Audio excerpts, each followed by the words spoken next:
I'm really honored to be introducing Noam Chomsky, who is someone I have respected and admired for a long, long time.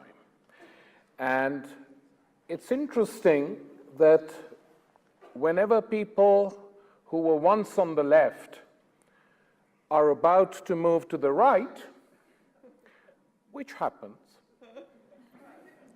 the first test for to know what they're about to do is when they try to reassure the people they work for or their colleagues by saying, I'm not part of the Chomsky left.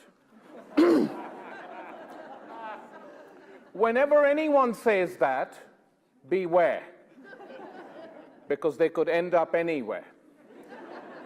And some of them have ended up supporting George W. Bush. Many people who initially started off by saying, I'm not part of the Chomsky left. So that's always a good test. Now, it's difficult to talk about Noam because his work is so well known all over the world. And he wears so many hats and speaks in so many different places that it's not easy to put him in a box and say this is what he is and that's all. But let me try. When I was thinking who Noam reminded me of the most as a public intellectual, the name that came to mind was someone very different from Noam in many ways, but quite similar in others, and that was the late British philosopher Bertrand Russell. And Bertrand Russell, at an early stage in his life, became a conscientious objector, refused to fight in the First World War. Unlike Noam, he came from a very prominent aristocratic family in Britain, you know, one of the oldest aristocratic families in Britain, the Dukes of Bedford. And when Bertrand Russell became very radical and said we have to have a war crimes tribunal to judge the United States for war crimes in Vietnam, we couldn't find a single hotel in London which was prepared to give us room. And we said to Russell, we said, what are we going to do? And he said, oh, this is the first time I've regretted having given up all my inheritance. So we said, but we've got to do, he said, I will make a few phone calls. And the first meeting of the International War Crimes Tribunal on Vietnam was held in the Hotel Russell in Bedford Square, property that had been owned by Russell's family and which he'd given away. I mean, he said he didn't want to be part of it. Now, the important thing about Russell, like Noam, was that he was not fearful of speaking his mind and speaking the truth to heads of state, to heads of governments. I remember once I met him just after some particular atrocity in Vietnam, and Russell had been at some ceremony where the British Prime Minister had come forward to greet him and said, hello, Lord Russell. And Russell said, I could not bear the thought of shaking this man's hand because he backed the war in Vietnam. So he turned his back on him and walked away. And there are people like that around. And Noam Chomsky is one of the few. And this is the voice of America, which we have to defend and promote all over the world. Because if there weren't people, weren't dissidents like Chomsky, it would be very difficult to defend the United States and explain to people that there is an opposition, that not everyone in the United States follows the government, and that often there is a large opposition which is not reflected in the press. And this is what being a public intellectual is all about. And recently there have been a spate of essays and some books, bad essays, published in bad newspapers, which have talked about public intellectuals, and then when you read them, they come up with figures like Thomas Friedman and Michael Ignatieff and Christopher Hitchens and various other jokers. Now, the point is, for me, there are two types of intellectuals. There are these people I've mentioned, and others. We could name quite a few. These, in my opinion, are state intellectuals. They're not public intellectuals.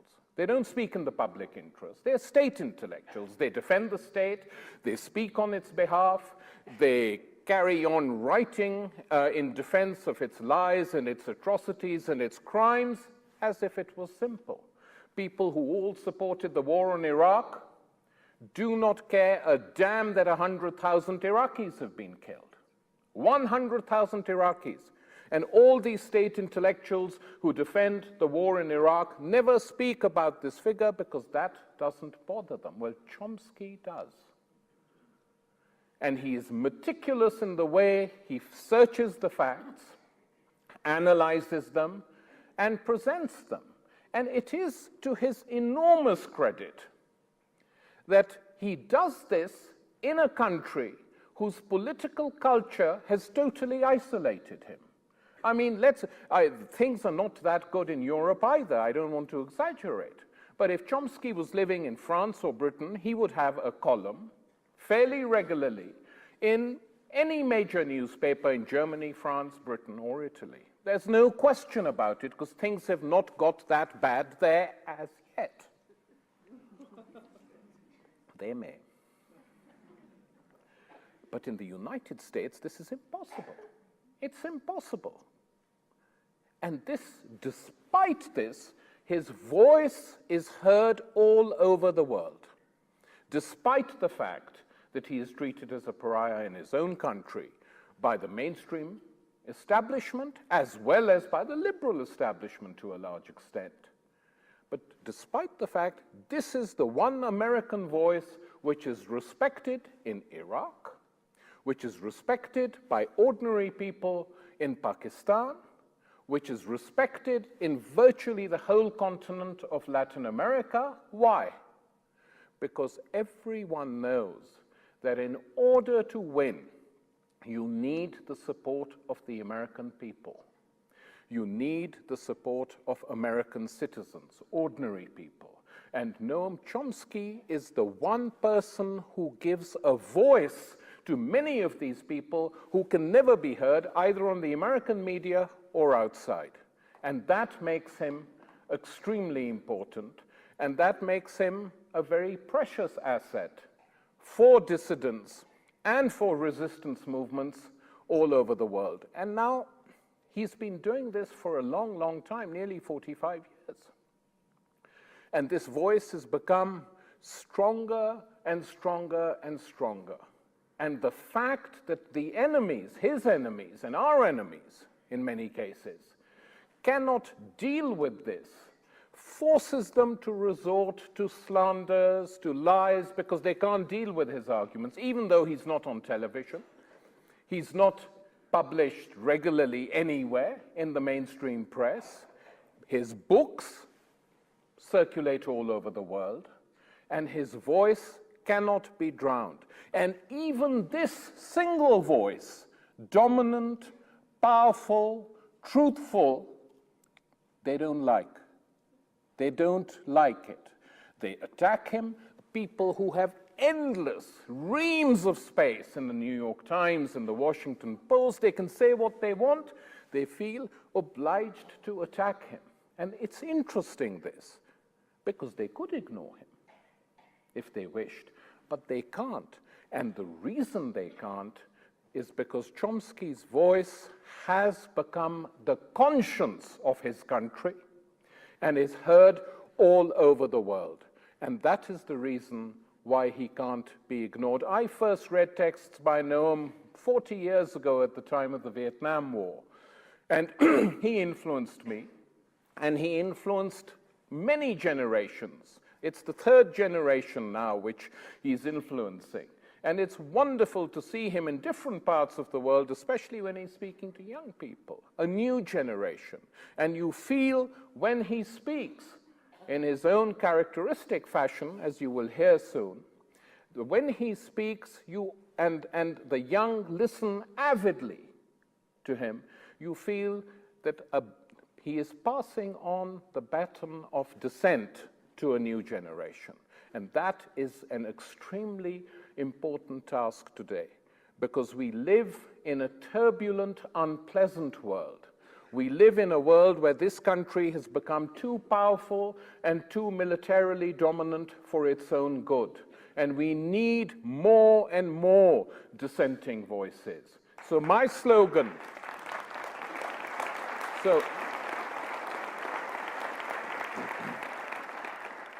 So I think our slogan has to be, create 2, 3, many Chomskys. I'm very proud to welcome Noam Chomsky on behalf of the Lennon Foundation here today.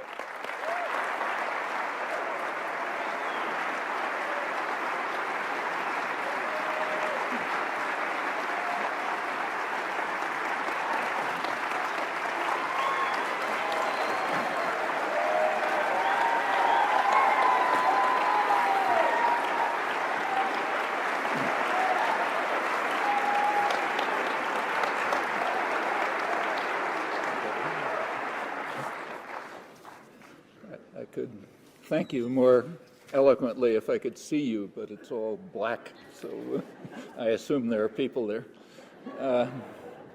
My last visit to New Mexico was 5 years ago to join in the celebration of the 20th anniversary of IRC. I'm very pleased to be able to participate in the 25th anniversary celebration.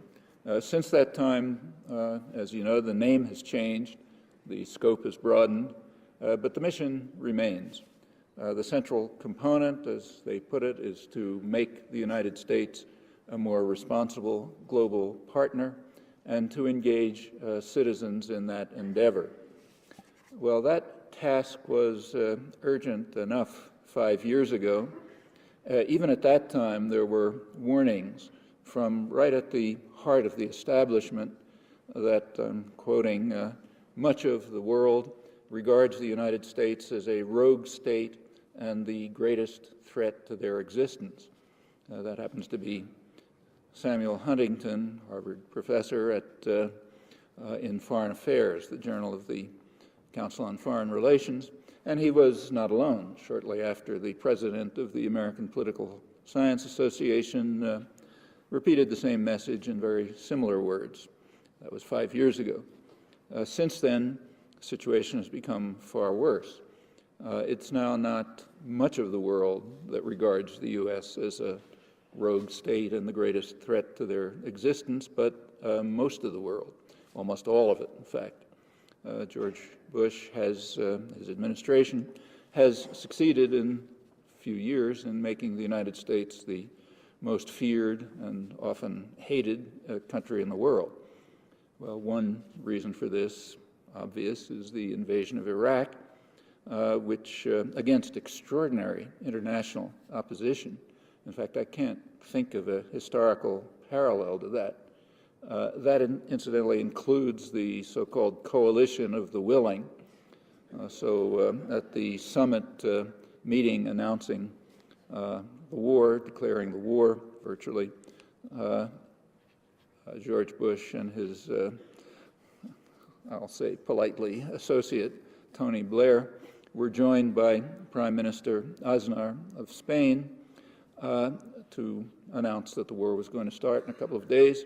At that point, Aznar had support of 2% of the population of Spain for joining in the U.S.-British war. And he was therefore hailed as a great leader of what was called New Europe, the grand hope for democracy. In fact, the performance about New Europe and Old Europe was a very enlightening one. There was a very sharp cry, you remember it, of course. New Europe were the good guys, the hope of the future, the leaders of the democratic crusade and so on. Old Europe were the bad guys, stuck in their old ways, don't have democratic credentials. The criterion to distinguish them was extremely sharp. Old Europe, bad guys, were the countries where the governments took the same position as the large majority of their population. New Europe were the countries like Spain, where the government overruled even larger majorities of their population, huge ones in the case of Spain and Italy, and followed orders from Crawford, Texas. So therefore, they understood the nature of democracy. Perhaps the most extraordinary case was Turkey, which, to everyone's surprise, mine too, the government actually took the same position as 95% of the population and rejected Washington's orders. And they were bitterly condemned by the U.S. leadership, by intellectuals. Paul Wolfowitz, who's identified by the Washington Post as what they call the idealist in chief, leading the democracy crusade, he went so far as to berate the Turkish military because they didn't force the government to overrule 95% of the population and take their marching orders from the boss. And he ordered them to apologize to the United States for this and to make it clear that their task is to help America. Well, that performance was doubly interesting, first because it took place, and second because nobody seemed to notice it and what it meant and what it means about the elite conceptions of democracy shouldn't require any comment. What it means is democracy is fine as long as you do what we say. And we, of course, doesn't mean you and me or the people of the United States. It means the political and economic leadership. And that conception is so deeply ingrained that even in an incredible case like this, it literally can't be noticed. Well, one reason for the deterioration in the position of the United States in the eyes of the world is, of course, the invasion of Iraq. For most of the world, that was the supreme international crime encompassing all the evil that follows. The wording of the Nuremberg judgment trying the Nazi criminals, including people like the Nazi foreign minister, von Ribbentrop, who was accused and hanged, in fact, for such crimes as preparing the diplomatic background for Hitler's preemptive strike against Norway, which I'll leave the consequences of the conclusion from that to you. The evil that followed was only increased the fear and the hatred. That's, first of all, the fate of Iraqis, as Tariq mentioned. The most probable estimate of deaths done in a careful study several months ago is about 100,000, mostly violent deaths since the U.S. invasion. The number of children suffering from acute malnutrition has doubled. It's now at the level of Burundi, lower than Haiti and Uganda. These matters were barely reported in the United States, and insofar as they were even mentioned, quickly dismissed. In England, there was enough of a response so that the British government had to release a pathetic and embarrassing answer. Here, not even that, and that's a rather important fact that has to be borne in mind for people here who care about their country. That's just the beginning of it. What followed were really serious, outright war crimes. We've just seen one the last few months, the invasion of Fallujah. And in this case, the crimes were not concealed, which may be worse than passing them over in silence. So they were openly reported and, in fact, proudly reported. You could see on the front page of the New York Times a big picture of the first victory in the conquest of Fallujah. The first target was the Fallujah General Hospital, and the Times featured a big picture on the front page of a soldier standing guard over people lying on the floor in hospital gowns with their hands tied behind their backs. And the story explained that the American forces that went in forced patients from their beds, forced them to lie on the floor, and manacled them with their hands behind their backs. The story went on to say that this had to be done because the Fallujah General Hospital was serving as a propaganda weapon for the insurgents by releasing casualty figures. And the Times added, of course, that these are inflated casualty figures. They knew they were inflated because our dear leader had announced that, which is apparently enough. The foundation of contemporary modern post-Second World War humanitarian law, and in fact part of the supreme law of the land in the United States, is the Geneva Conventions. The conventions explicitly and unambiguously state that any medical facility must be protected by any combatants in any conflict. Anything other than that is a major war crime, grave breach of the Geneva Conventions. Under current U.S. law, the War Crimes Act of 1996, passed by Republican Congress, grave breaches of the Geneva Conventions carry a sentence, a possible death penalty. Maybe our coming Attorney General had that kind of thing in mind a couple of years ago when he was legal counsel to President Bush and advised him in that capacity that he should effectively rescind the Geneva Conventions to reduce the likelihood of prosecution. Well, again, you can draw the conclusions yourselves. All of this was passed over very lightly here, mostly without comment, but not elsewhere. The evil that followed the invasion and is encompassed in the supreme international crime didn't only include Iraq. There are consequences for the rest of the world, too, including Americans. One of the consequences is an increase in terrorism, the kind of terrorism that passes through our doctrinal filters, namely terrorism by others against us. The other kind is not recognized. But that category of terrorism, as anticipated, increased. Before the invasion, there were warnings from specialists, people knowledgeable about the area. Tariq was one of the early ones.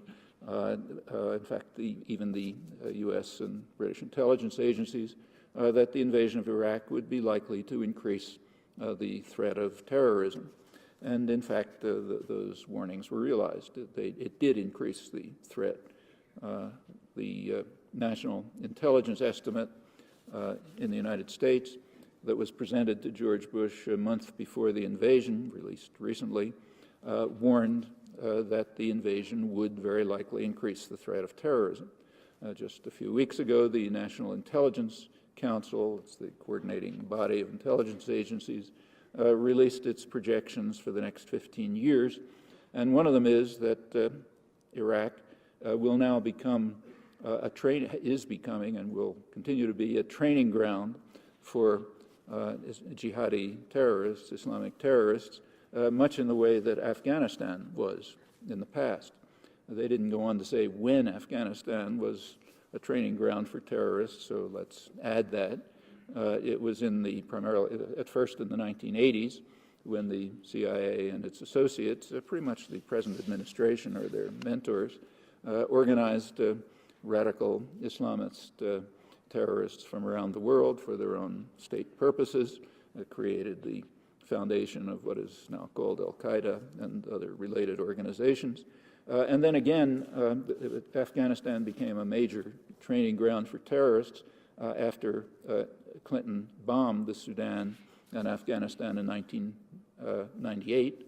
That led to warmer, closer relations between Osama bin Laden and the Taliban, previously cool, and turned Afghanistan into a training ground for terrorists again. Now Iraq is taking its place. Well, this carries consequences for everyone and very threatening ones. Sooner or later, terrorism and weapons of mass destruction are going to be united. and the consequences could be pretty awful. There are other sources of global concern and fear and anger with regard to the United States, which were evident even before the Iraq invasion. Primarily the stance of brazen contempt for the entire framework of international order that has been laboriously constructed since World War II and is simply dismissed with contempt by the administration. Just to take one of many examples related to terror, the National Intelligence Council report that I just mentioned predicts that a major threat to the United States will be biological weapons. Now that threat can be reduced, and we know how to reduce it. There is a bioweapons treaty, but it has no enforcement mechanisms, and there have been negotiations going on for several years to add enforcement measures to the bioweapons treaty, which would certainly have the effect of monitoring, controlling, and reducing the threat of biological terror that the National Intelligence Council warned against. However, that's not going to happen. In September of 2002, right after the Bush administration released its national security strategy, which sent plenty of shivers around the world, a couple of days later, its point man, John Bolton, informed Europe that there would be no further negotiations to introduce enforcement measures into the bioweapons treaty. The reasons that were given was that inspection, of course that would involve inspection, and inspection might harm the interests of U.S. pharmaceutical corporations. There are also suspicions that Washington wants to conceal illegal bioweapons research and development that it's carrying out. So therefore, the National Intelligence Council is quite right to warn of the increasing threat of biological warfare terror here. However, there are much worse threats than biological weapons, far worse. Nuclear weapons and militarization of space are surely the most serious threats. All of this is of particular significance in New Mexico, because New Mexico is, as I'm sure you know, one of the major centers in enhancing these threats to survival, and in this case we are literally talking about survival of the species. Well, these threats are leading to much more dire warnings than those that I quoted, again from the heart of the establishment. So last summer, the Journal of the American Academy of Arts and Sciences, which is very sober and respectable and not given to hyperbole, ran an article by two prominent strategic analysts, John Steinbrenner and Nancy Gallagher, in which they pointed out, these are mostly quotes, that the military programs and aggressive stance of the administration carry, in their words, appreciable risk of ultimate doom. And they go on to say that you have to look very hard. In fact, I can't think of a case where such words have ever been pronounced in respectable establishment circles. They go on to say that if the United States is to remain a democracy worthy of the name, the political system will have to acknowledge that the United States is now the dominant threat to everyone else. Their words, the super outlaw state. They go on to explain that the terrifying technology that is being developed in Donald Rumsfeld's transformation of the military will assuredly diffuse to the rest of the world. There will be a competition in intimidation, an action-reaction cycle, creating rising dangers, potentially unmanageable ones for Americans as well. And in fact, that's already been happening. Russia, a year ago, had its first serious military exercises in 20 years. They deployed new offensive weapons, more sophisticated missiles, nuclear-armed, aimed at the United States. U.S. military analysts estimate that Russia may have tripled its military expenditures since the Bush administration came in with its militaristic stance. they have officially adopted the Bush administration's so-called preemptive war strategy, meaning asserting the right of a first strike, even a first nuclear strike, without the pretext of defense. Washington's aggressive stance is compelling the Russians, who are much weaker, of course, to transfer missiles thousands of miles from one part of their territory border to another repeatedly. This is over very lightly defended areas. Nuclear-armed missiles, very tempting target for terrorists. Their offensive nuclear system has been placed on hair-trigger alert, computer-controlled firing. We know about how the U.S. systems work. Lots known about that. Our systems are also computer-controlled, and there are regular occurrences, frequent occurrences, of the computer systems giving a warning that a missile, that the U.S. is under attack and must respond. The rules are that when such a warning comes, and it is very frequent, there are 3 minutes for human intervention to determine whether it's an authentic attack, and then there's time for presidential authorization, 30 seconds. That's the way our systems work.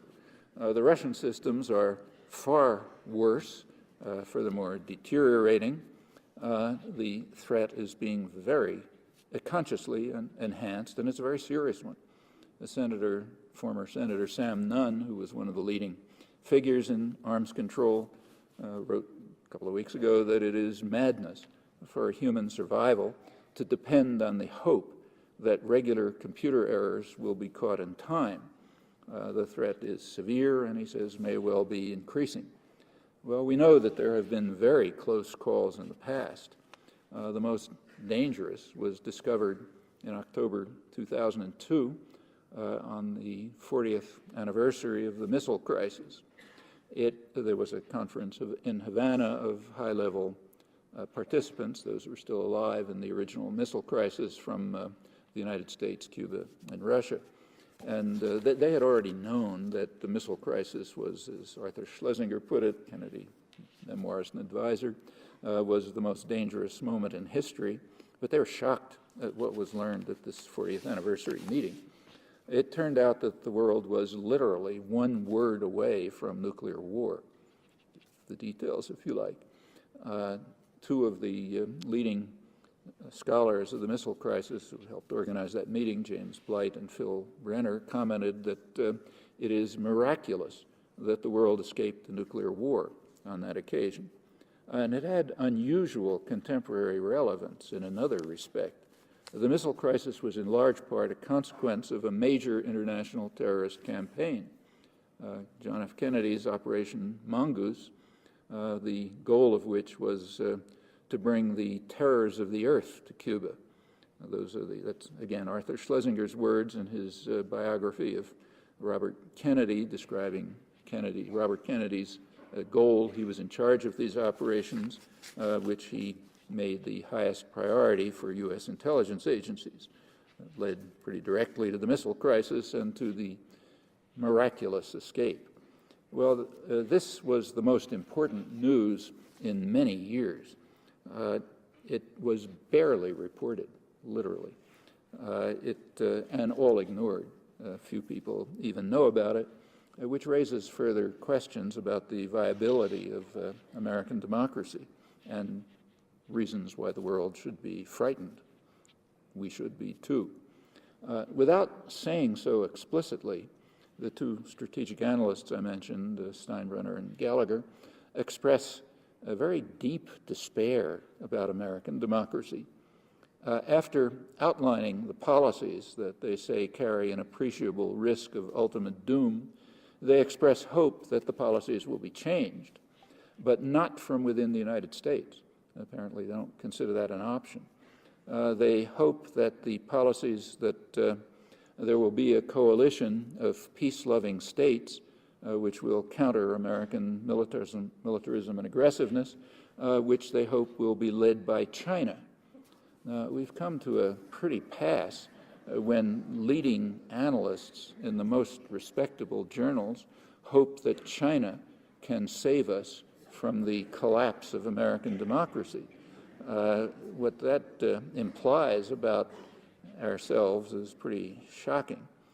Why did they pick China? Well, explain. First reason is that China has been in the forefront of international efforts at the United Nations to preserve space for peaceful purposes. That has been blocked unilaterally by Washington actually since the Clinton years. Not reported, incidentally, though of extreme importance. It became much worse since Bush took over, right after the national security strategy was announced, which essentially declared the U.S. intention to dominate the world by force and prevent any threat to that dominance. Right after that, part of the implementation of it was a program announced by the Air Force Space Command, shifting policy from Clinton's to a new policy. Clinton's policy was control of space for military purposes. The new announced policy was ownership of space for military purposes, meaning, as they said, the possibility of instant engagement anywhere with highly lethal offensive weapons which can strike anywhere on Earth without warning.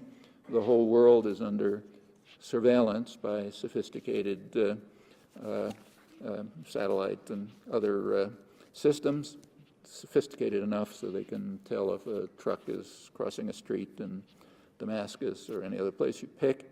So the world is at risk of instant destruction. That's ownership of space, and that's a natural spelling out of the national security strategy. This also was, as far as I know, not reported at all, certainly not much. A lot of this is called missile defense, but as everyone knows on every side, missile defense is not a defensive system. It's a first strike weapon. That's understood by U.S. analysts, understood by the Chinese and other potential targets. And we know how the U.S. reacted when Russia installed a very small missile defense system around Moscow back in 1968. The U.S., it's been declassified, immediately reacted by sharply increasing its offensive nuclear military force so as to overwhelm it and to destroy all radar positions and so on. And there's very little doubt that potential targets will react to our so-called missile defense system in the same way. It's apparently being deployed in early stages right now. Now, there's a lot of debate and discussion about the so-called missile defense, a lot of criticism on grounds that it hasn't been tried and it probably won't work and so on. That may be true or may not be true, but it's kind of missing the point. The system is far more dangerous if there's some appearance that it might work. That's what's going to impel potential targets to do exactly what the United States did in the case of a much more primitive and insignificant missile defense system in 1968, namely to expand their offensive military capacities to overwhelm it. So the real danger is that it might look as though it's going to work. Well, that brings us to the second reason why Steinbrunner and Gallagher hope that China will lead a coalition to counter U.S. aggressiveness. The reason, as they say, is that of all the nuclear states, China has been the most restrained in the development and deployment of nuclear weapons. In fact, it's done very little. However, that's changing. Now, China, too, is reacting to Rumsfeld's transformation of the military, just as the Russians have done. They've recently announced sharp increases in development and deployment of offensive military weapons, advanced missiles, nuclear weapons, and so on, contributing to the action-reaction cycle. All of this is vastly more dangerous than Iran's alleged programs, even if you assume that all the charges are true. And that's happening right here, in fact, right here in New Mexico, and not being reported. Well, these few examples, which are really a scattered sample, should be enough to show that there's quite a long way to go in fulfilling the IRC mission of making the United States a more responsible global partner. and should be enough to indicate that despair about the state of American democracy is so extreme among serious, respected analysts in mainstream circles that they actually express the hope that outsiders, led by China, can somehow rescue the world from the failed political system in the United States, which has turned the United States into an outlaw state, in their words again, the dominant threat to everyone else. Well, the election of last November strongly reinforced that feeling in much of the world. It also led to a good deal of despair and sometimes hopelessness among Americans, at least those who are concerned about the fate of their country and the world, and the concerns are very real. They include the likelihood of terminal war, terminal nuclear war, environmental catastrophe, the enhanced threat of terror, plenty of domestic concerns, the very dedicated effort to dismantle the achievements of the past popular struggle in the past century, now being systematically dismantled in an exercise of fraud that is truly awesome.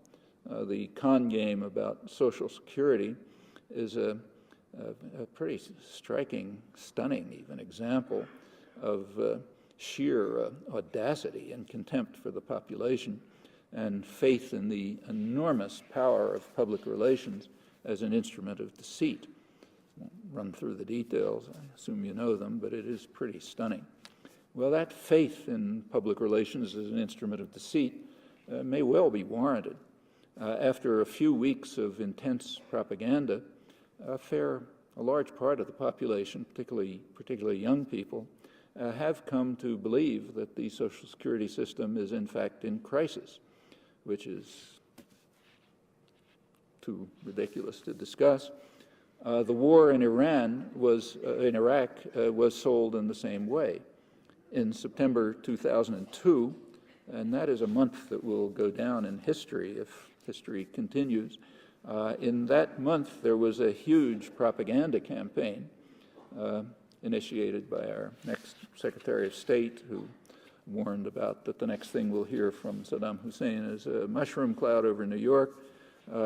Within a couple of weeks of government media propaganda, the American population was simply driven entirely off the spectrum of world opinion, fearing Saddam's weapons of mass destruction, ties to al-Qaeda, probably involvement in 9/11, and so on. Saddam Hussein was hated almost everywhere, certainly in the countries that he had invaded, Kuwait and Iran, but he was feared only in the United States, not in those countries. And that, incidentally, remains true. Some striking recent statistics on that. Right now, it turns out that about 75% of the American population think the United States should not have gone to war if Iraq did not have weapons of mass destruction and ties to al-Qaeda. Well, the belief, nevertheless, roughly 50% think the U.S. should have gone to war, even after the government's own report, the Kay and Dilfer report, have completely exploded those charges. Well, there's actually no contradiction there. People still believe it, despite the refutation. Roughly half the population still believes that, yes, Iraq had weapons of mass destruction or programs to develop them and ties to al-Qaeda terrorism. And it's not surprising that they do. If you read the report of yesterday's committee hearings on the Rice nomination, the Senate Majority Leader, Bill Frist, gave a statement justifying the war, and he said, outlaw regimes must be confronted, nuclear weapons proliferation must be stopped, terrorist organizations must be destroyed. Therefore, we were right to invade Iraq. Didn't matter that it's known beyond dispute that they weren't involved in nuclear weapons proliferation and that they had no ties to terror, though now they're a terrorist haven. As for confronting outlaw regimes, few thoughts come to mind, but I'll leave it there. The faith in the power of deceit is shared in the places that matter, in policymaking centers, in particular in the business world. We all know this. Corporations spend hundreds of billions of dollars a year in advertising, which is not an effort to inform, but it's an effort to deceive, as we all know. If you want to find out the characteristics of, say, the cars that Ford is going to produce next year, or of drugs or other commodities, you don't turn on the television set to see ads. The goal of the ads, is hundreds of billions of dollars, is to project imagery, first of all, to create artificial wants, and secondly, to delude you into satisfying those created wants with one commodity rather than another, more or less identical one. The commitment to deceive is pursued with real fanaticism. That's demonstrated not only by the scale, literally hundreds of billions a year, but also in other ways. So recently, though it wasn't reported here, there were negotiations with Australia to establish what's called a free trade agreement. There's nothing to do with free trade, and certainly not an agreement, but that's what those things are called. The negotiations were held up for some time because the United States was objecting to Australia's highly efficient healthcare system, maybe the most efficient in the world. The prices of drugs are a fraction of what they are in the United States. Very same drug, produced by the same corporation, which makes a ton of money in Australia, but makes maybe 10 times that much for the same drug here. Why was the U.S. objecting to the Australian system? Well, because the Australian system is evidence-based. That's the phrase that was used. That means if a pharmaceutical corporation wants to advertise by showing a sports hero saying, this drug is, ask your doctor if this drug is good for you, it's good for me, or something like that, often not even telling you what it is, they're not allowed to do that. They have to provide evidence that the drug actually does something, that it's better than some cheaper thing that's already on the market. And that evidence-based approach, the U.S. negotiators argued, is interference with free markets. Because corporations must have the right to deceive. That's crucial. Australia sort of backed off on that, but the claim itself is kind of amusing. I mean, even if you believe the free market rhetoric for a moment, the main purpose of advertising is to undermine markets. If you go to graduate school and you take a course in economics, you learn that markets are systems in which informed consumers make rational choices. That's what's so wonderful about them. But that's the last thing that the state corporate system wants. It is spending huge sums to prevent that, which brings us back to the viability of American democracy. For many years, elections here, election campaigns, have been run by the public relations industry. And each time it's with increasing sophistication. And quite naturally, the industry uses the same technique to sell candidates that it uses to sell toothpaste or lifestyle drugs. The point is to undermine markets by projecting imagery to delude and suppressing information, and similarly to undermine democracy by same method, projecting imagery to delude and suppressing information. The candidates are trained, carefully trained, to project a certain image. Intellectuals like to make fun of George Bush's, use of phrases like misunderestimate and so on. But my strong suspicion is that he's trained to do that. He's carefully trained to efface the fact that he's a spoiled frat boy from Yale and to look like a Texas roughneck, kind of ordinary guy just like you, who just waiting to get back to the ranch that they created for him to, throw a cow over his shoulder or whatever you're supposed to do on a ranch. All of this is careful training, ordinary guy. Meanwhile, Kerry is trained to be a goose hunter and a motorcycle rider and so on and so forth. The other imagery seemed to work marginally better. But the important thing to do is to keep people from knowing the stands and positions of the candidates on any issue, or the parties. And it sort of works. Take a look at the last election. Right before the election, people were asked, potential voters were asked on what are the grounds for your vote going to be.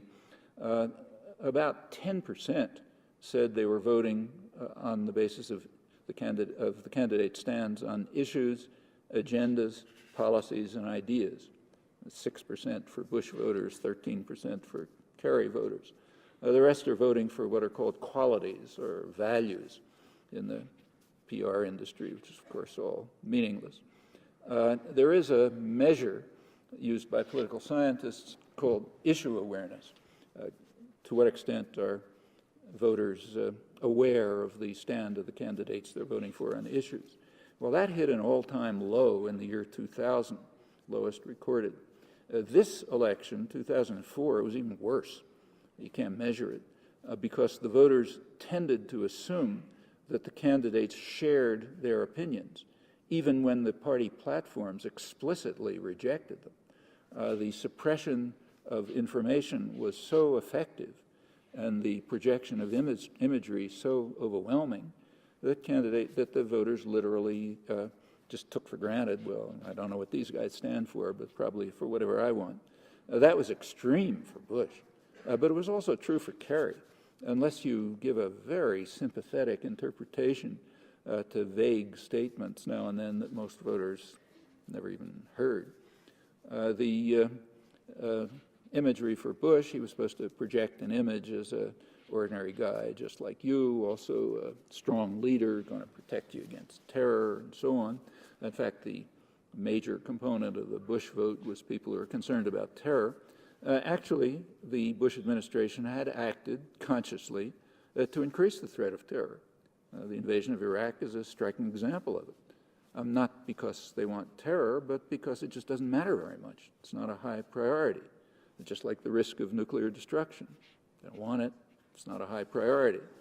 There are many other examples of that, some of them pretty striking.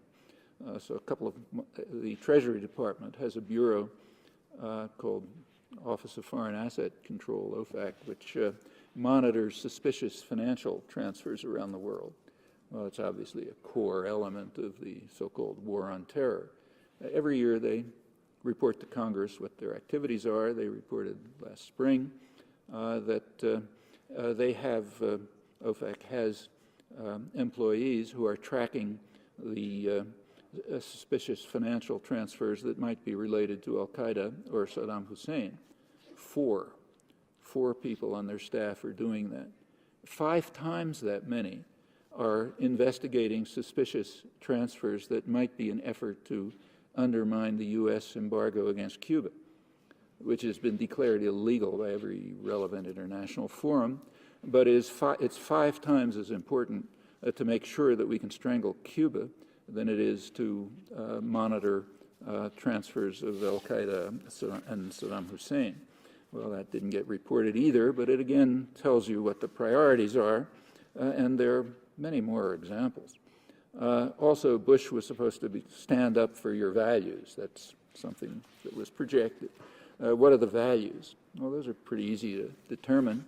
All you have to do is read the business press the day after the election. It was describing euphoria in boardrooms in New York and around the country. Why euphoria in boardrooms? Well, certainly not because CEOs are opposed to gay marriage. In fact, their attitudes are what are called liberal. But those are the values that are the real ones. We also learn the values of the administration by observing their fierce dedication to transferring costs to the next generation, and serious costs, environmental costs, fiscal costs, even the cost of ultimate doom. Let's turn to the Kerry voters. The strongest support for Kerry came from people who were concerned about things like health care. Well, what was Kerry's health care program? Actually, very few people know. It's hard to find out. Certainly never stated in any understandable way. The New York Times, after the last debate, 2 or 3 days before the election, the New York Times commented on the debate. It was supposed to be about domestic issues, that Kerry didn't make any hint about possible government involvement in healthcare programs, because that position has, in their words, no political support. Well, according to the most recent polls, about 80% of the population think that the government ought to guarantee health care for everyone, and furthermore regard it as a moral obligation. Tells you something about people's values, but there's no political support. Why? Well, because the pharmaceutical industry is opposed, the financial institutions are opposed, the insurance industry opposed, so there's no political support. It doesn't matter if 80% of the population regard it as a moral obligation. That doesn't count as political support, which again tells you something about the elite conception of democracy. Well, the importance of avoiding issues, as was done very successfully in the election, the importance of that was brought out very clearly right before the election. The U.S. had a very opinion in the United States and attitudes is very carefully monitored and controlled. We know a lot about it. Two of the most respected institutions that monitor public attitudes released major studies timed for the election. They came out in September, right before it. And the results were extremely interesting and surprising. Turns out that a large majority of the population thinks the United States ought to join the International Criminal Court. It ought to subject itself to judgments of the World Court. It ought to join the Kyoto Treaty. It ought to, that the UN, not the United States, ought to take the lead in international crises, including use of force. In fact, a majority of the population even believe that the United States ought to give up the veto at the Security Council and follow the position of the majority, even if it doesn't like that. With regard to the use of force in international affairs, the general population takes keeps to what a rather conservative interpretation of international law, of the UN Charter, that the use of force is legitimate if you're under attack, of course, in self-defense, or if there is an imminent threat of attack. So there's nothing to do except resort to force. That's a very large percentage of the population. Notice that both political parties reject everything I just said, reject it so much that it's not even discussed. So the bipartisan consensus in the media completely reject the position of the large majority of the population on all of these issues. And it continues like that. A large majority, very large majority, thinks we should concentrate on domestic spending, about 80% for health care, similar figures for education, other domestic spending, and those figures have held for a long time. I should mention that these studies were barely reported. In the national press, not even mentioned. So little reporting, I could actually list the newspapers where they appeared. The only reasonable conclusion from this is that media, it's obviously of extreme importance right before an election. It must be, I can't think of any other explanation, that media leaders understand, as well as political managers, that the public must be deluded, misinformed, and marginalized. The same is true on Iraq. So within a few months after the invasion, by about April 2003, a large majority of the population thought that the UN ought to take over. It ought to take responsibility for economic reconstruction and political transition. A few months later, same majorities held that the UN ought to take responsibility for security in Iraq. Well, let's go back to Spain for a minute. In March 2003, Spain was very highly lauded for leading the marvelous New Europe because Aznar took his orders from Crawford, Texas, with the support of 2% of the population. In March 2004, an election came along, and Aznar was voted out. and Spain was bitterly denounced for appeasing terrorism. What was the position of the new government? Well, the position of the new government was that Spain should not have troops in Iraq unless they're under UN authorization, which happens to be the position of about 75% of Americans at the same time. But there's a difference between Spain and the United States. In Spain, people know what public opinion is. In the United States, it takes an individual research project to determine what it is because it wasn't reported. Furthermore, in Spain, they could vote on it, not in the United States. Neither political party would touch such an opinion, and that's why Spain was denounced, because voters took the same position as the large majority of the American public. Well, that tells us something, too. I couldn't find any comment on that.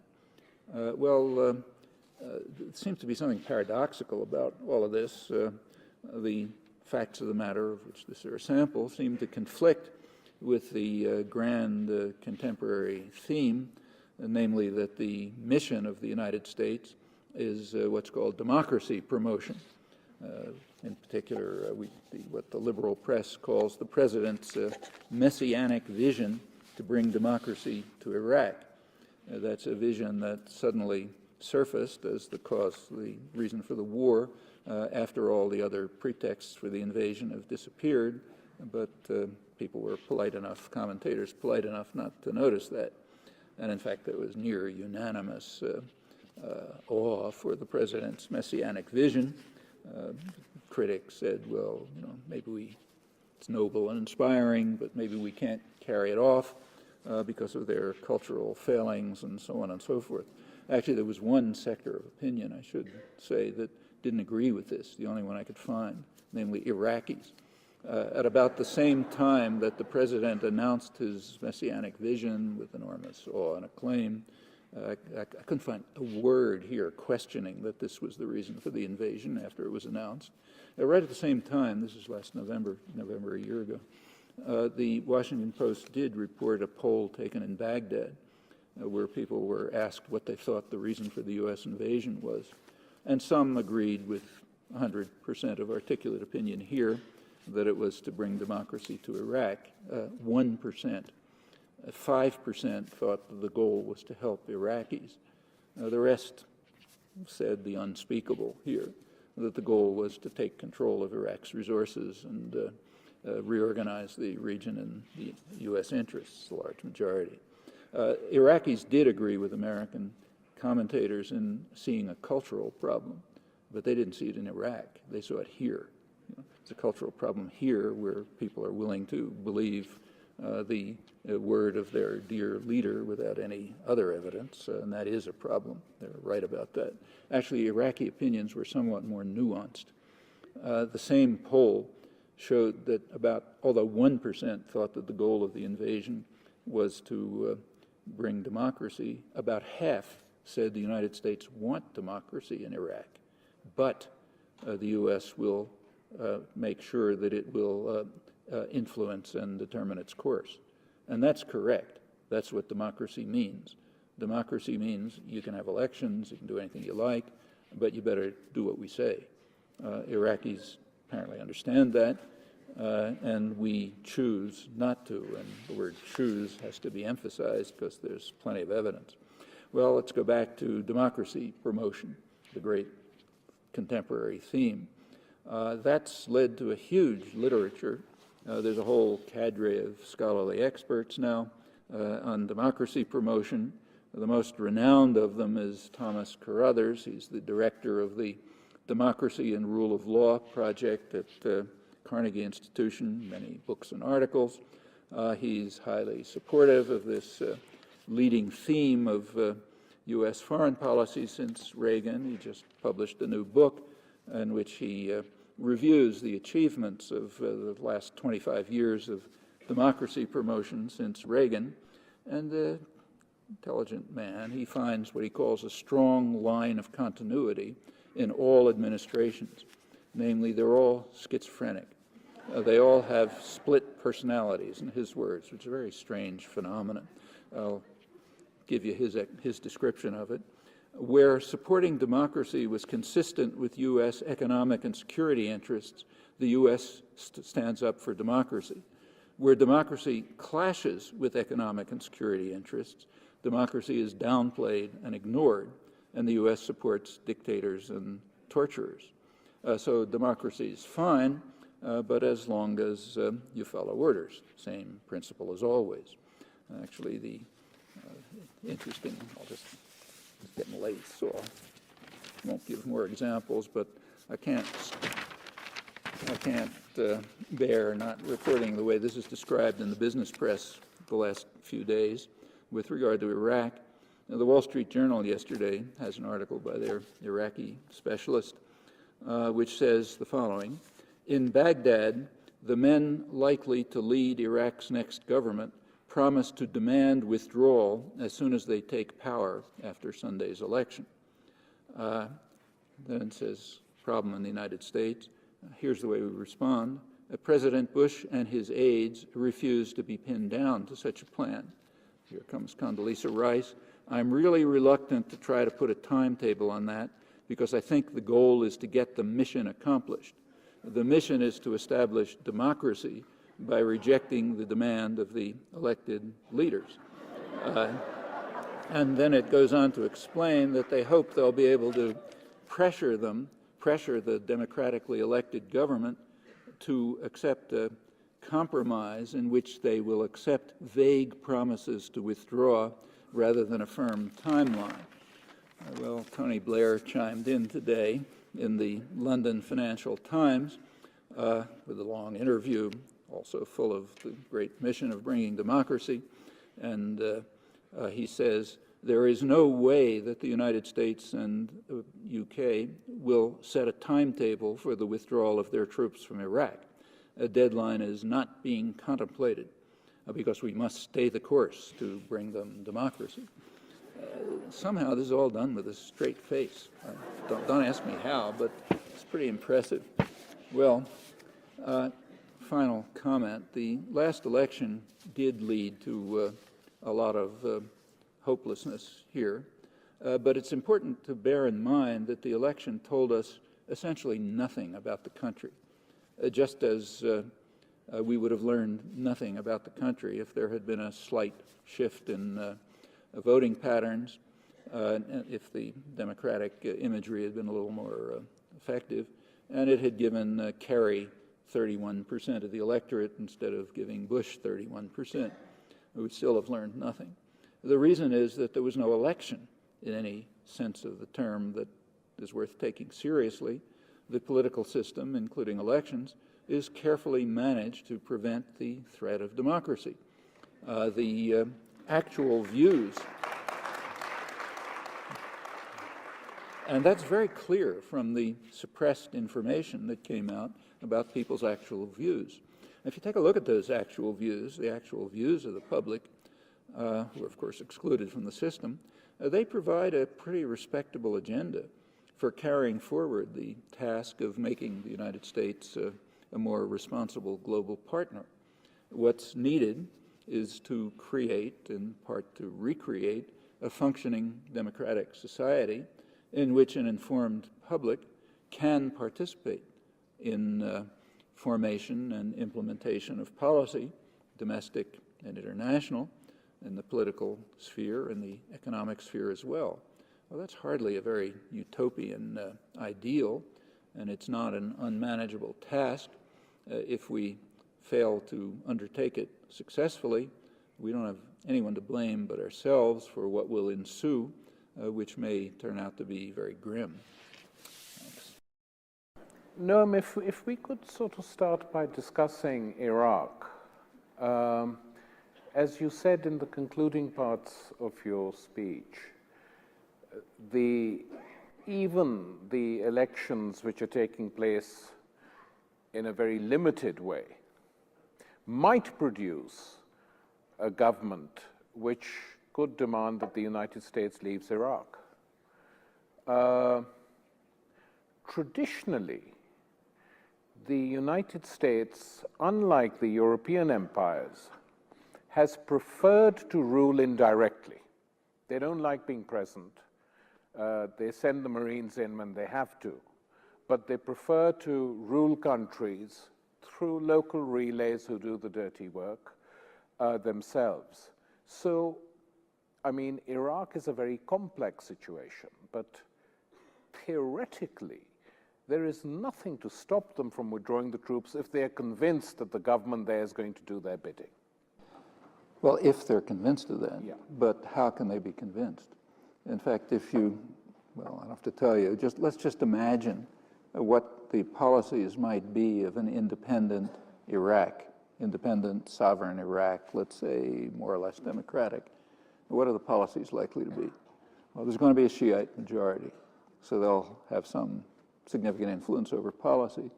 The first thing they'll do is reestablish relations with Iran. Now, they don't particularly like Iran, but they don't want to go to war with them, so they'll move towards what was happening already, even under Saddam, restoring some sorts of friendly relations with Iran. Well, that's the last thing the United States wants. It's worked very hard to try to isolate Iran. The next thing that might happen is a Shiite-controlled, more or less democratic Iraq might stir up feelings in the Shiite areas of Saudi Arabia, which happen to be right nearby, and which happen to be where all the oil is. So you might find what in Washington must be the ultimate nightmare, a Shiite region which controls most of the world's oil and is independent.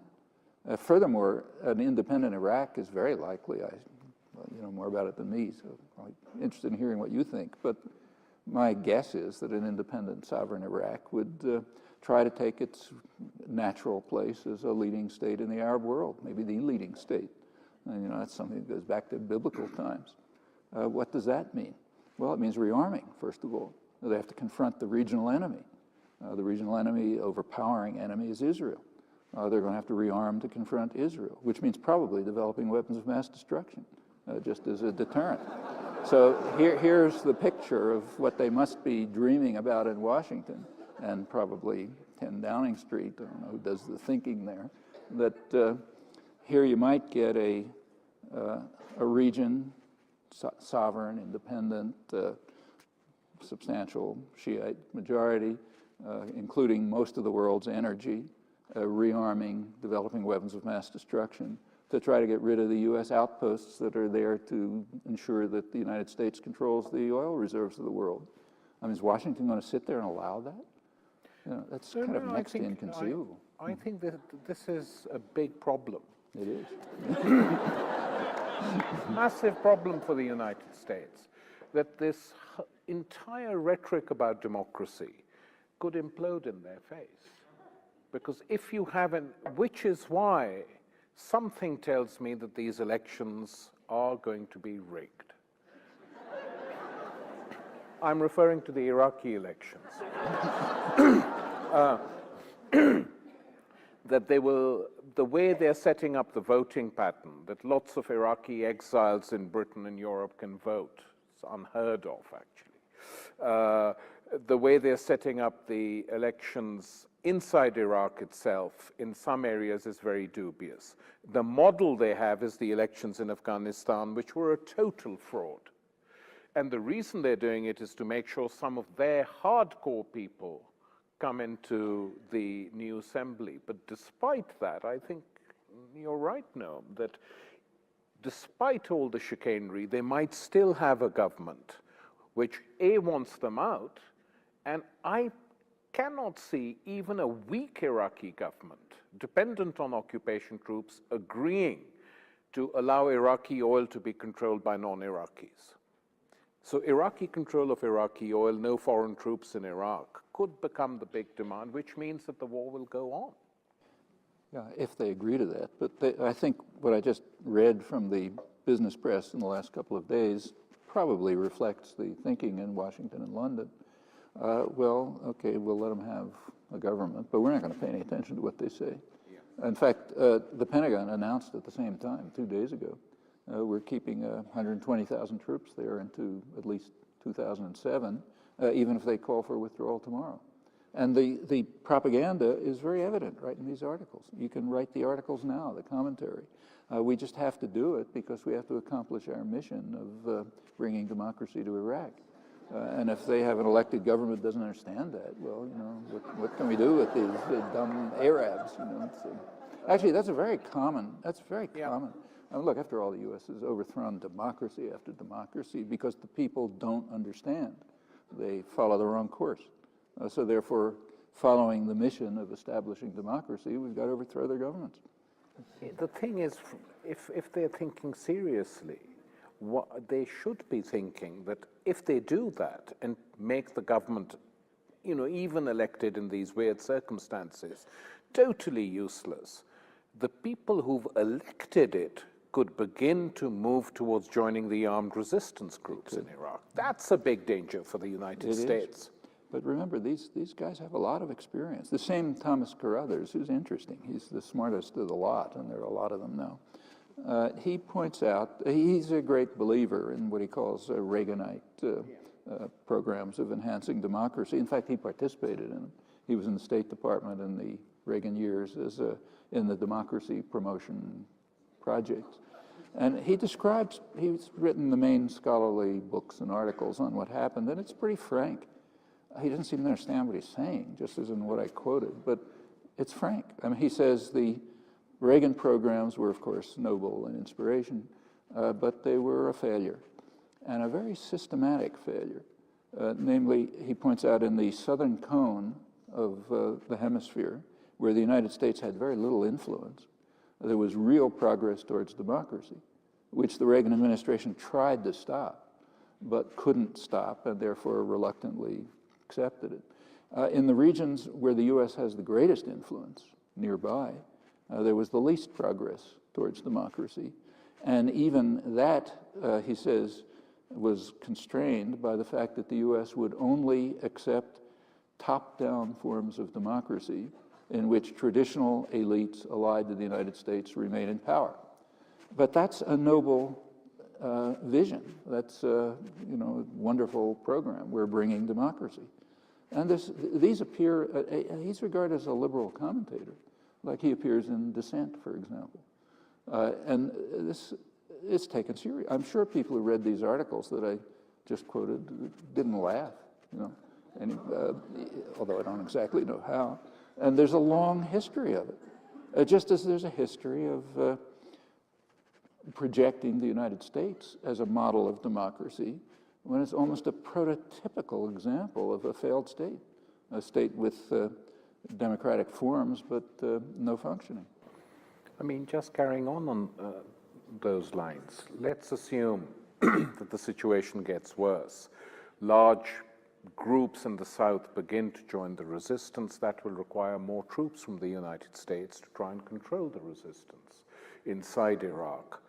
Given that we have this strange situation in the United States that the reserves are drying up, that fewer and fewer people are volunteering to join the army, more are volunteering to join the Navy and the Air Force because they're safer. Could this push the government to introducing conscription?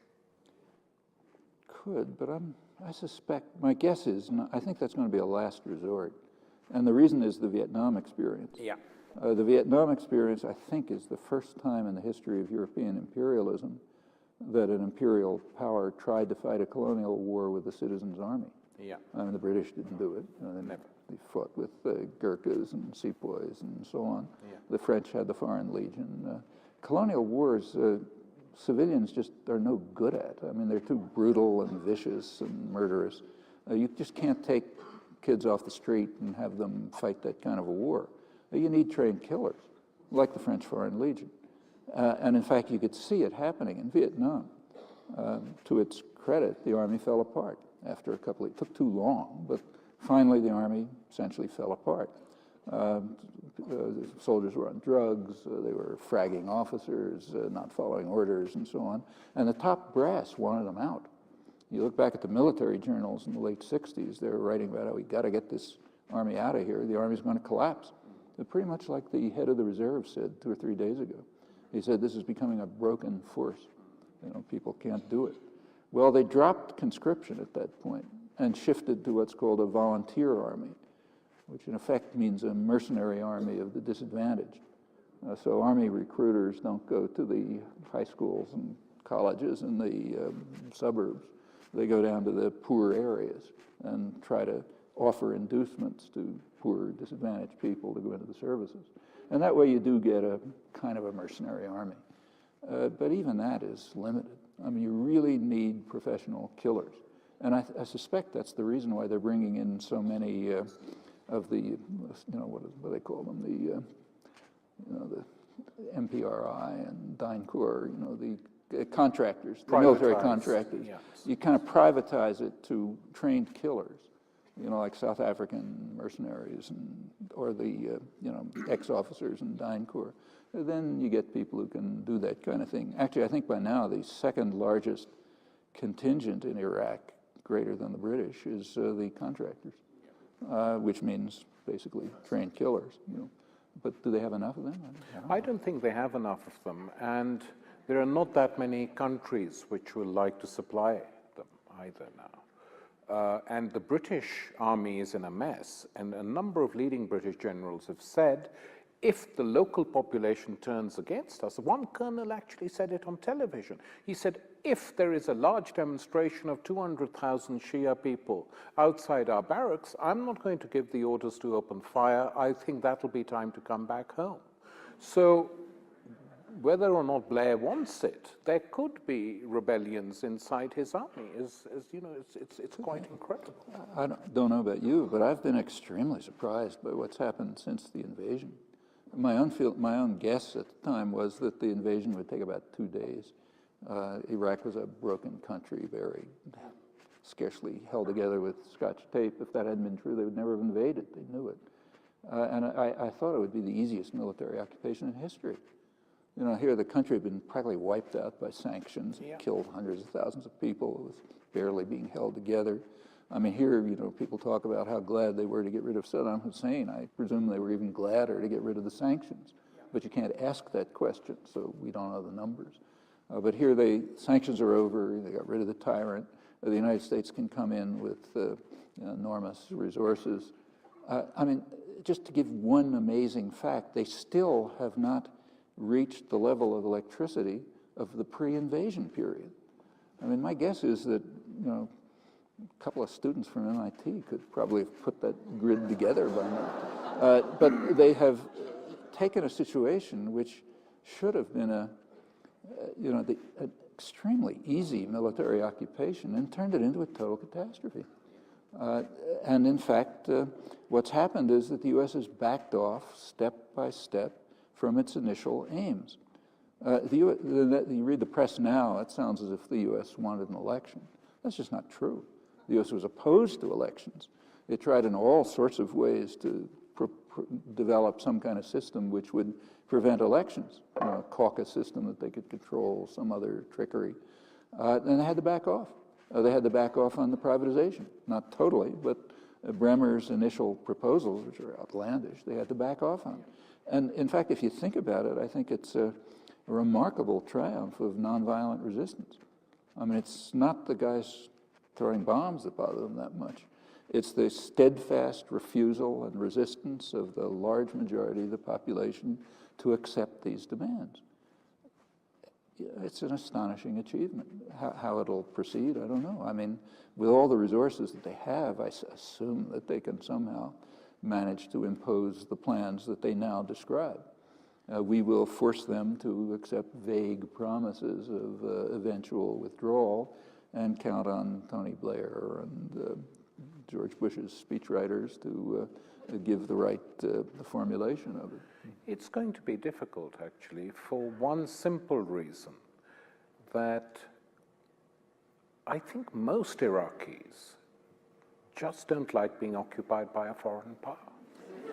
Well, if you finish reading, you didn't get the chance yet to read Blair's full interview. No, today. He said it's not an occupation. Not only that, he said he's furious about people who think it's an occupation, which happens to be about 99% of the population of Iraq by his own polls. You know. Noam, if we move to another thorny question in the Middle East, which is that you don't just have the occupation of Iraq, You have the continuing occupation of Palestine by the Israelis.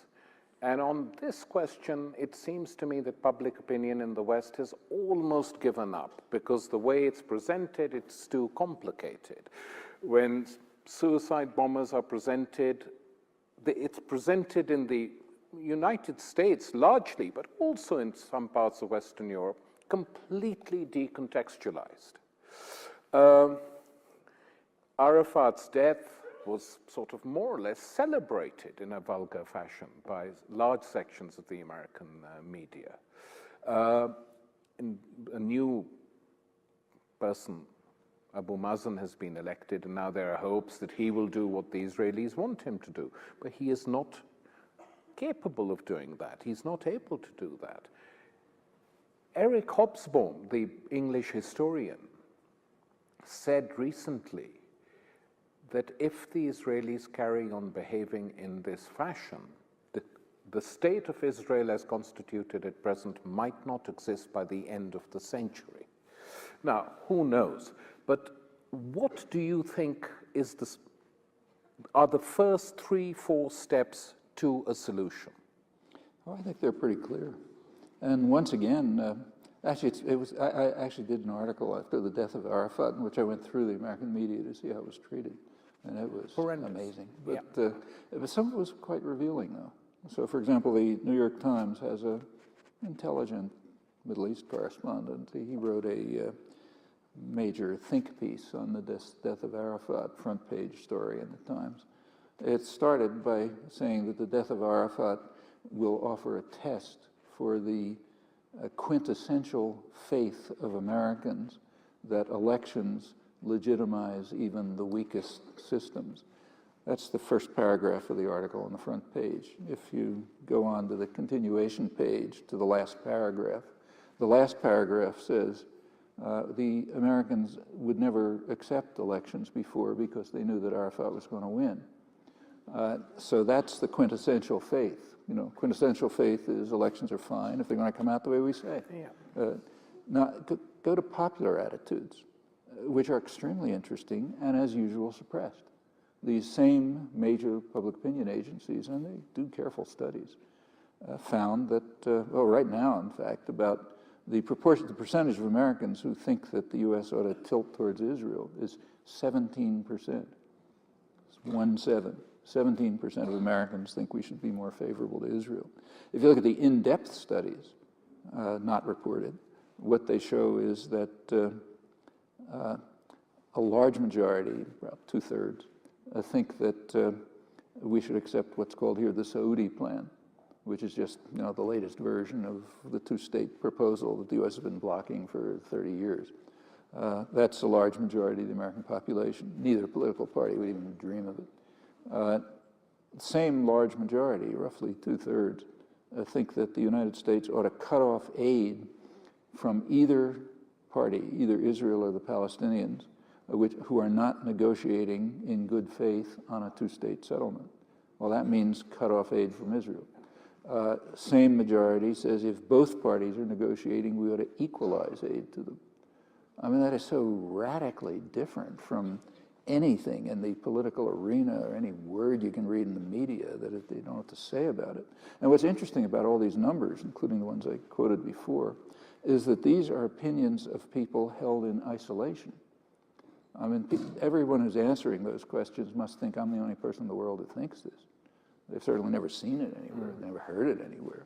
I mean, if it was possible to discuss these questions, if there was some functioning form of political democracy with organizations and discussions and debates and so on, now that would just reinforce the opinions. It would be much stronger. Well, that's a possible solution. In fact, it's on the table. In fact, as you know, it came pretty close. The Clinton Camp David proposals were totally impossible, and Clinton basically conceded that. A couple of months after Camp David 2000, he came out a couple of weeks before the end of his term with what were called the Clinton parameters, which were pretty vague, but much more forthcoming than the Camp David proposals, which were impossible. and that led to negotiations in Taba, Egypt, in January 2001.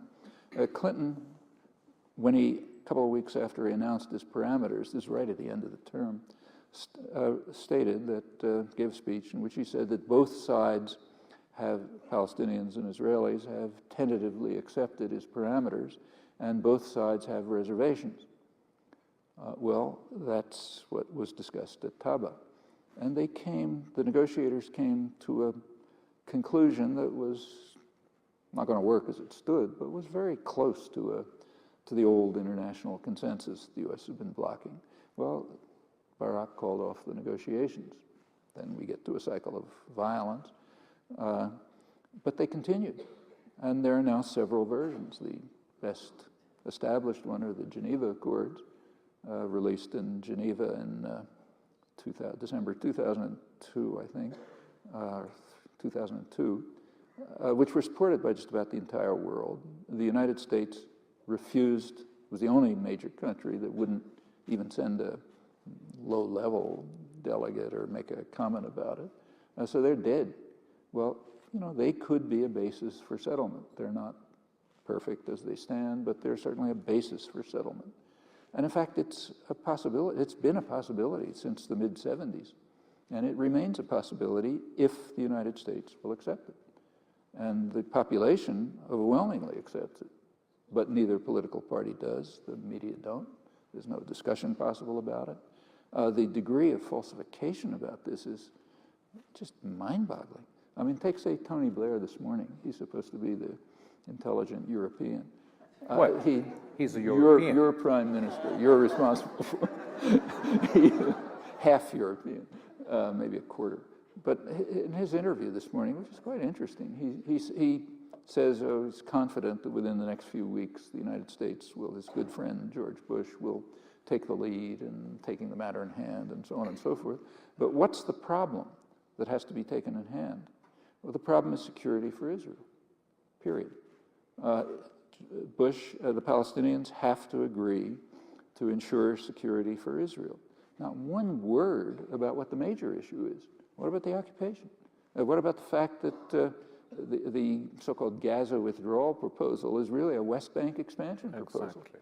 I mean, the same day that Sharon announced the Gaza withdrawal, his government also announced tens of millions of dollars of new construction in the occupied territories.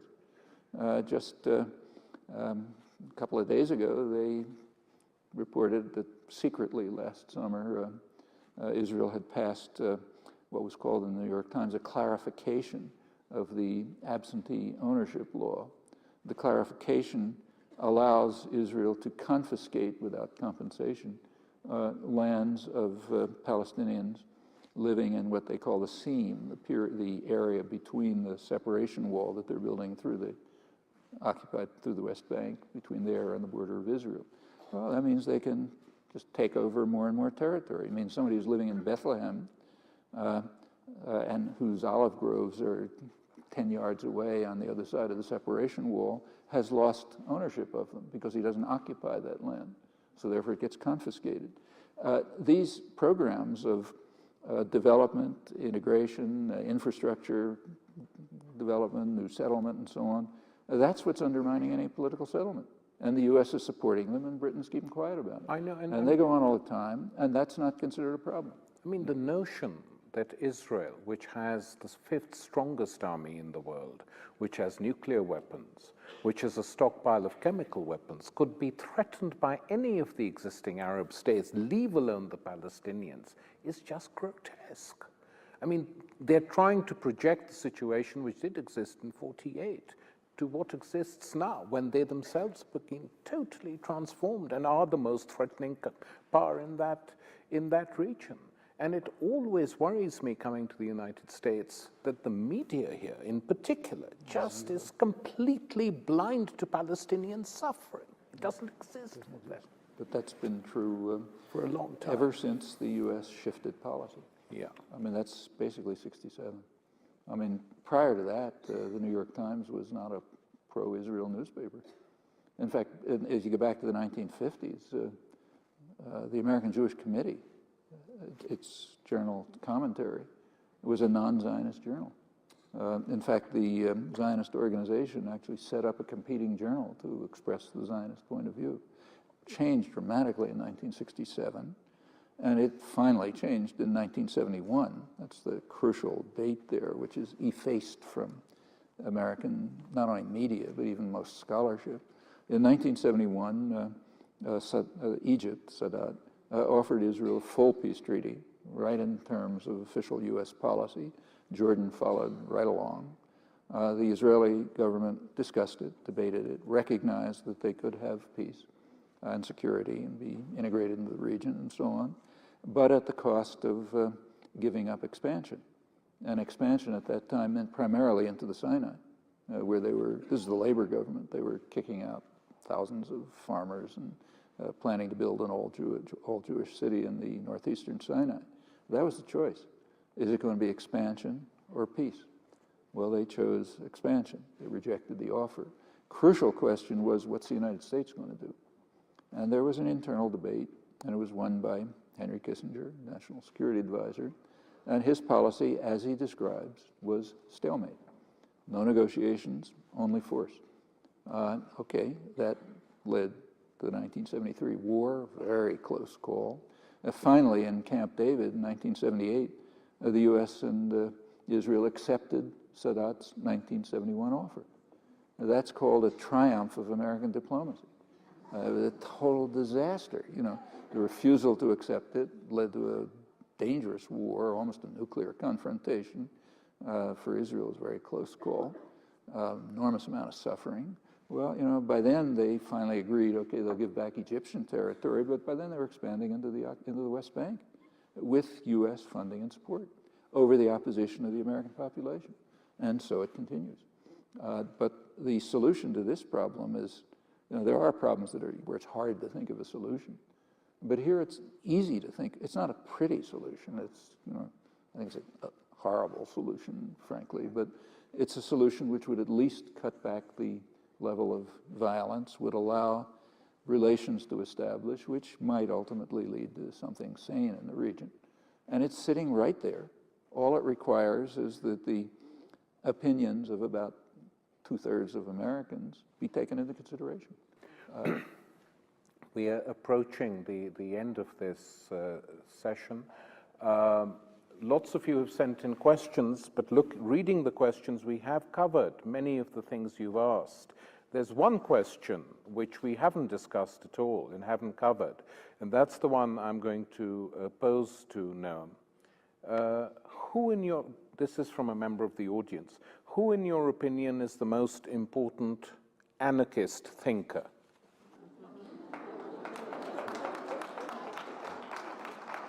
Well, any person I would mention is automatically disqualified because any honest anarchist thinker would simply immediately reject the description of being the most important anarchist thinker.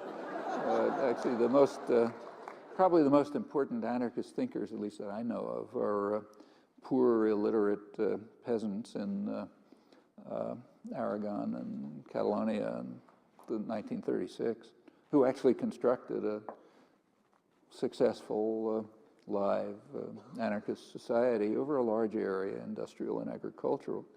Most of them were illiterate. They left documents. So there are some documents left which are extremely interesting. And it wasn't spontaneous. This had been after efforts that had been going on for 70 years. Efforts that were attempts crushed, try again, you know, educational programs, all sorts of things. Finally, in the first year of the Spanish Revolution, it broke out and flourished. And it was so terrifying to everyone that every single power combined to crush it.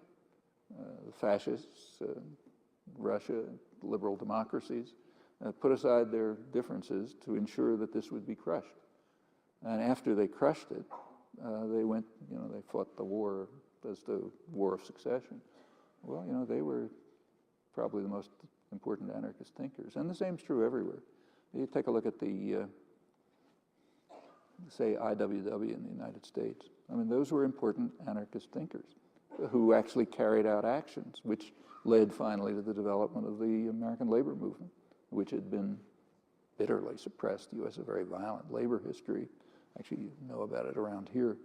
But you know, their activities and others like them finally did lead to substantial successes. There's major attacks against them since, but those are successes of people who are constructing worker-managed,